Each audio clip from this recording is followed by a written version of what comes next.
তোর বন্ধুরা আবার একটা ব্লগ নিয়ে চলে আসলাম আজ পুরুলিয়াতে। তা চলুন পুরুলিয়ার কেমন দৃশ্য একটু দেখে নেওয়া যাক। দেখতে পাচ্ছেন সকাল হয়েছে আর সূর্য উঠেছে আর খুব সুন্দর লাগছে সূর্যটাকে। চারিপাশটা একদম চুপচাপ, কোনো সাউন্ড নেই। আমরা চলেছি ওপর থেকে, দেখতে পাচ্ছেন নিচের দৃশ্যগুলো কত সুন্দর লাগছে, খুবই ভালো লাগছে। আস্তে আস্তে আস্তে হেঁটে চলবো আমরা। তারপর দেখতে পাচ্ছেন চারিদিকে শুধু পাহাড় আর পাহাড়, ছোট ছোট পাহাড়, টিলা বলে যেগুলোকে। দেখতে খুবই সুন্দর লাগছে।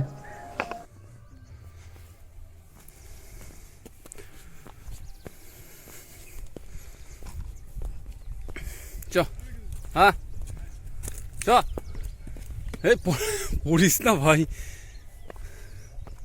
জনহীন প্রান্তরের পাশ দিয়ে হেঁটে যেতে খুবই ভালো লাগে। চারিদিকে নিস্তব্ধ।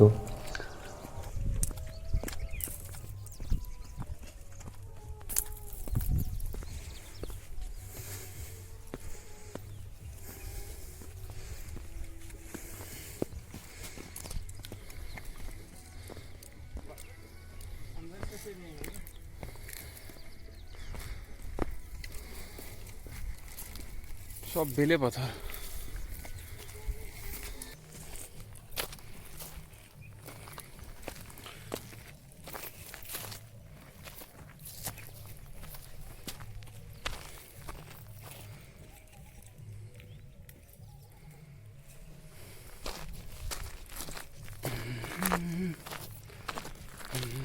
ডিসেম্বরের দিকে এসেছিলাম, এই সময় পুরো চারিদিকে সাদা সাদা, কেননা এই সময় জলের খুব সমস্যা এদিকে। তার জন্য এদিকে সব গাছ দেখতে পাচ্ছেন শুকিয়ে মরে গেছে।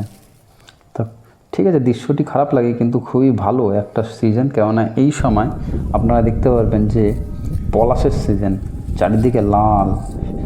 যদি আপনারা কোনো সময় আসেন তাহলে ফেব্রুয়ারি থেকে মার্চের মধ্যের দিকে আসবেন।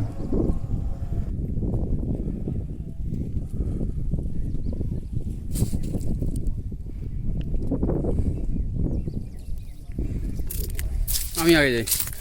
যদি আসেন এই সময় আসবেন, কেননা এই সময় পলাশ ফুল দেখা যায়, এই সেই বিখ্যাত। তাহলে বন্ধুরা, পলাশ ফুল যদি দেখতে হয় তাহলে ফেব্রুয়ারির পরেই আসবেন, বা ফেব্রুয়ারির সময় যদি আসতে পারেন তাহলে খুবই ভালো। পলাশ ফুল দেখার জন্য এটাই উপযুক্ত সময়, আর মনোরম পরিবেশ চারিদিকে।